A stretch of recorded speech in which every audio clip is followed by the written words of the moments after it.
Moestopo. Moestopo lahir di Ngadilui, Kediri, Hindia Belanda pada tanggal 13 Juli 1913. Dia adalah anak ke-6 dari 8 anak Raden Koesoe-Mowinoto. Setelah sekolah dasarnya, Moestopo pergi ke sekolah kedokteran gigi atau Stofit di Surabaya. Pendidikannya awalnya dibayar oleh kakak-kakaknya. Moestopo kemudian berjualan beras untuk membiayai pendidikan universitas.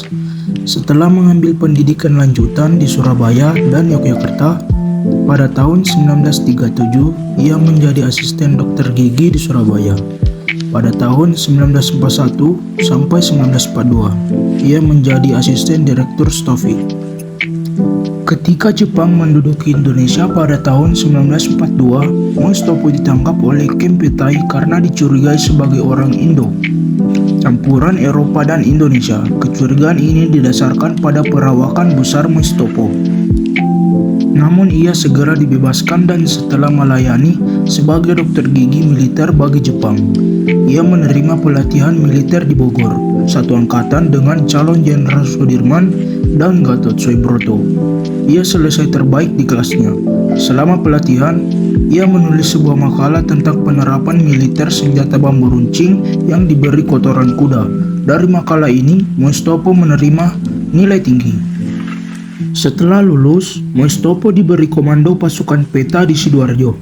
Segera setelah itu, ia dipromosikan menjadi komandan pasukan pribumi Gresik dan Surabaya. Ia adalah salah satu dari hanya 5 orang Indonesia yang menerima promosi tersebut. Saat di Surabaya, ia menanggulangi naiknya tingkat pengangguran dengan mendirikan bengkel penghasil sabun dan sikat gigi. Ia sempat dilaporkan menyuruh anak buahnya untuk memberi kotoran kuda di bambu runcing untuk menyebarkan tetanus dan juga menyuruh mereka makan kucing untuk mendapatkan penglihatan malam yang lebih baik. Konon kabarnya sisa-sisa kucing yang dimakan tersebut kemudian dikubur di pemakaman pahlawan. Setelah akhir Perang Dunia II pada 17 Agustus 1945, Indonesia memproklamirkan kemerdekaannya. Moestopo mengendalikan kekuatan militer yang baru di Surabaya dan melucuti pasukan Jepang dengan hanya dipersenjatai bambu runcing. Pada bulan Oktober tahun itu, ia menyatakan dirinya sebagai pejabat sementara Menteri Pertahanan. Pada tanggal 25 Oktober tahun itu, Brigade Infanteri India ke-49 di bawah komando Brigadir Aubertin Walter Southern Melby tiba di Surabaya. Melby mengirim petugas intelijennya Kapten McDonald untuk bertemu dengan Moestopo. Menurut laporan McDonald, Moestopo sangat keberatan atas kedatangan pasukan Inggris di Surabaya. Ketika pihak Inggris kemudian menemui Gubernur Jawa Timur, Soeharjo, untuk mencapai respon yang lebih positif, para utusan Inggris yaitu McDonald dan seorang perwira angkatan laut mengabarkan bahwa Moestopo menginginkan mereka ditembak saat mereka datang. Akan tetapi, Soeharjo menerima deklarasi Inggris bahwa mereka datang dalam damai. Ia hanya menolak menemui Melby di kapal HMS Waveney. Pasukan Inggris mendarat di Surabaya pada sore hari itu. Kemudian Moestopo bertemu dengan Kolonel Polk. Polk menekankan bahwa Inggris tidak berniat untuk mengembalikan kekuasaan Belanda, dan Moestopo setuju untuk bertemu dengan Melby keesokan harinya. Pada pertemuan tersebut, Moestopo dengan enggan menyetujui pelucutan pasukan Indonesia di Surabaya. Namun suasana segera memburuk sore itu. Moestopo mungkin telah dipaksa Melby membebaskan Kapten Belanda Ujar.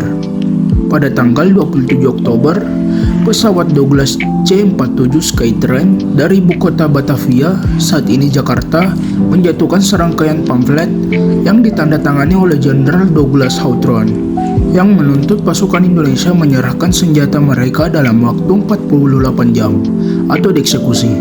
Karena ini bertentangan dengan kesepakatan dengan Melby, Moestopo dan sekutu-sekutunya tersinggung dengan tuntutan tersebut dan menolak untuk mengikuti permintaan Inggris. Pertempuran di Surabaya pecah pada tanggal 28-30 Oktober setelah Moestopo mengatakan kepada pasukannya bahwa Inggris akan berusaha untuk melucuti paksa mereka. Puncak pertempuran ditandai dengan kematian Jenderal Melby. Pihak Inggris kemudian meminta Presiden Soekarno untuk menengahi. Presiden Soekarno mengangkat Mustopo sebagai penasihat dan memerintahkan pasukan Indonesia untuk menghentikan pertempuran. Mustopo yang tidak mau melepaskan kendali atas pasukannya memilih untuk pergi ke Gresik. Pada Februari 1946, ketika tentara Belanda telah kembali ke Jawa, ia pergi ke Yogyakarta untuk bekerja sebagai pendidik militer. Ia mengajar beberapa saat di Akademi Militer di sana. Pada pertengahan 1946, Mustopo dikirim ke Subang, di mana dia memimpin pasukan Ternate.